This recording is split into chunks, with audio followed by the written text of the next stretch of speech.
président du Conseil national pour la sauvegarde de la patrie, le général Tchani, ainsi qu'à l'ensemble du peuple frère du Niger. Nous remercions tous pour cet accueil très chaleureux et très convivial.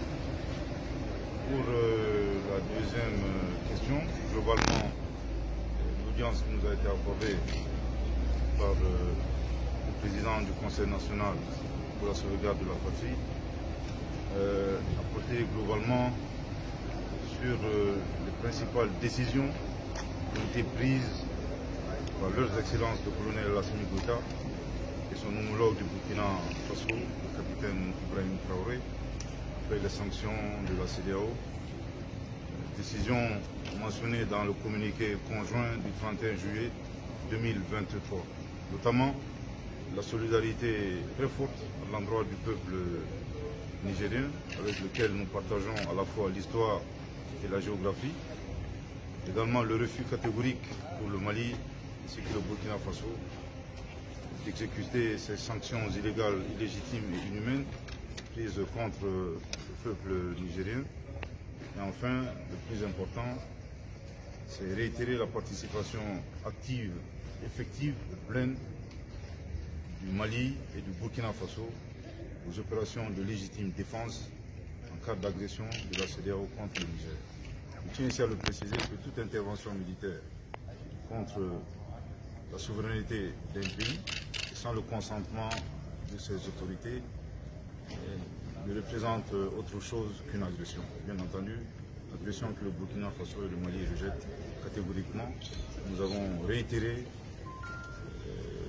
bien entendu, la décision du président Goïta et du président Traoré de participer pleinement aux opérations de légitime défense aux côtés des forces de défense et de sécurité du Niger.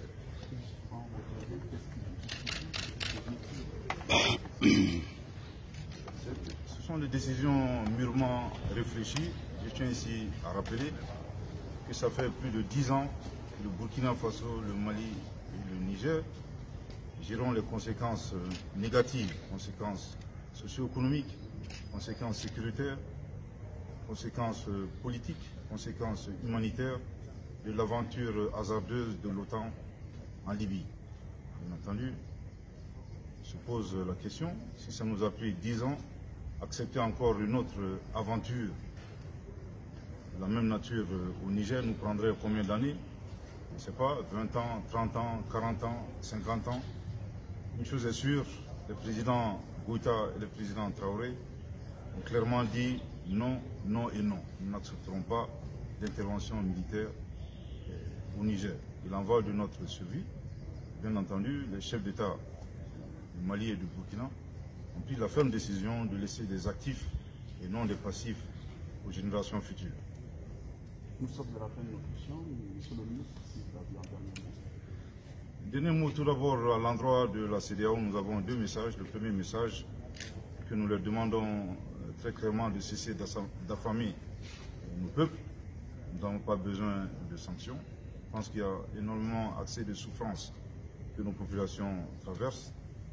Deuxième message, qui est également un message important, nous apprécions bien les ultimatums. Je pense que la CEDEAO se trompe lourdement de destinataire. Il faudra adresser ces ultimatums aux terroristes. Et ça fait 10 ans que nous attendons cela. Je pense que nous serons très heureux pour une fois que ces ultimatums soient adressés aux groupes terroristes. Ensuite, à l'endroit du peuple frère du Niger, ce sont des moments difficiles.